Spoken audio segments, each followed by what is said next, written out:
เมื่อสิ่งใดที่ค่อยเว้าไปมันถึกใจเจ้าป้าบักนี่มันคือเว้ามีสาระน่าฟังเถอะปะคนก็คนคือกันกินข้าวคือกันแต่เป็นหยังคือเว้าคนละภาษาซะน่ะโกงหรือบ่โกงเนี่ยเฮาฮู้อยู่แก่ใจแม่นบ่ล่ะเฮาไปเฮ็ดหยังเขาได้แม่นบ่ล่ะก็แม่นอยู่โจมตีกันคู่มือนี่เว้ากันคู่มือนี่สุดท้ายแล้วถ้าสมมุติบ่มีคนไปลงไปกวดสอบเด้ก็แล้วคือเก่าแม่นบ่ล่ะก็ฮู้ๆกันอยู่ มื้อนี้ข้อยสิมาเว้าเรื่องคอมเมนต์เนาะการที่เจ้าสิไปคอมเมนต์คนอื่นหรือว่าไปคอมเมนต์เพจไผก็ตามเนาะมันเคยเห็นแล้วมันเคยมีบทเรียนมาแล้วก็คืออย่างตัวอย่างเช่นห้องในบ้านน่ะเราไปคอมเมนต์น่ะถ้าว่าถูก Facebook ที่มันดันหรือว่า Facebook ที่มีคนติดตามหลายนะพวกอินฟูดังๆน่ะมันจะเฮ็ดให้คนทั้งโลกนี่เห็นเลยว่าพฤติกรรมเจ้าเป็นแบบใดแม่นบ่ข้อยก็เลยคิดเห็นคำหนึงที่เคยได้ยินมาก็คือภาษาบอกชาติมารยาทบอกตระกูลหรือว่าเว้าอีกอย่างหนึงก็คือภาษาบอกชาติกิริยามารยาทบอกตระกูลแต่บางครั้งบางคราวกิริยามารยาทบอกตระกูลนี่มันก็บ่เสมอไปดอกเพราะว่าหยัง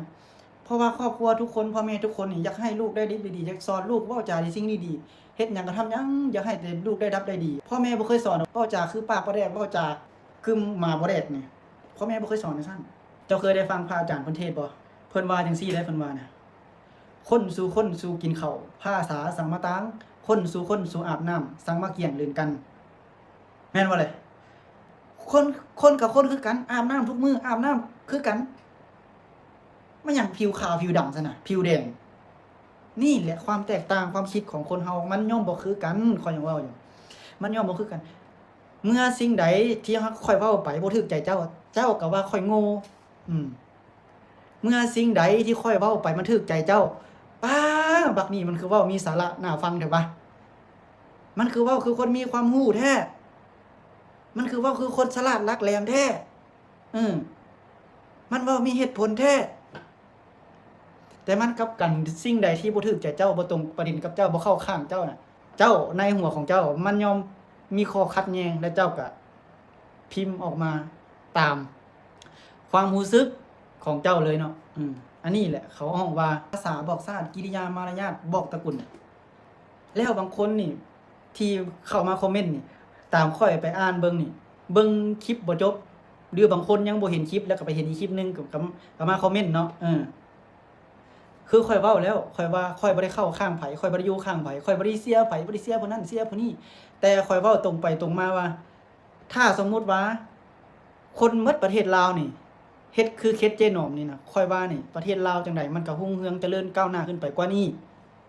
มันแฮ่งยิ่งเจริญขึ้นไปถ้าบ่มีคนฉ้อโกงบ่มีคนที่แบบว่าเอารัดเอาเปรียบกันนั่นเจ้าเข้าใจบ่เออสิ่งที่ข้อยอยากเห็นก็คือแบบนี้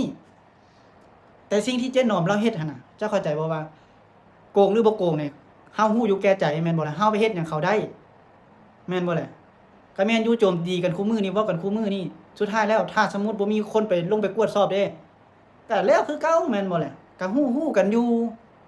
คันข้อยเว้าคันว่าต้องการความโปร่งใสน่ะไปกวดสอบแต่ละบริษัทแต่ละหน่วยงานเฮ็ดแบบนี้น่ะคันอยากกวดสอบน่ะลงพื้นที่กวดสอบซื้อหยังก็กวดสอบไปเบิดน่ะคนที่ร่ำคนที่รวยข้อยว่าบ่มีคุกไว้อันนี้ในมุมของข้อยได้ในมุมของข้อยข้อยสิว่าข้อยสมองขี้ปลาข้อยสิว่าข้อยโง่ก็สุดแล้วแต่เนาะเพราะหยังเพราะว่าคนเฮานี่มันคิดบ่คือกันก็อย่าก็จังได๋ก็ตามเนาะข้อยก็ยังเชื่อมั่นในสิ่งที่ข้อยปรารถนาว่าซั่นซะเจ้าก็เชื่อมั่นศรัทธาในตัวเจ้าศรัทธาในสิ่งที่เจ้าเชื่อข้อยก็ศรัทธาในสิ่งที่ข้อยเชื่อก็บ่เป็นหยังเนาะทุกคนย่อมมีความคิดแตกต่างเนาะ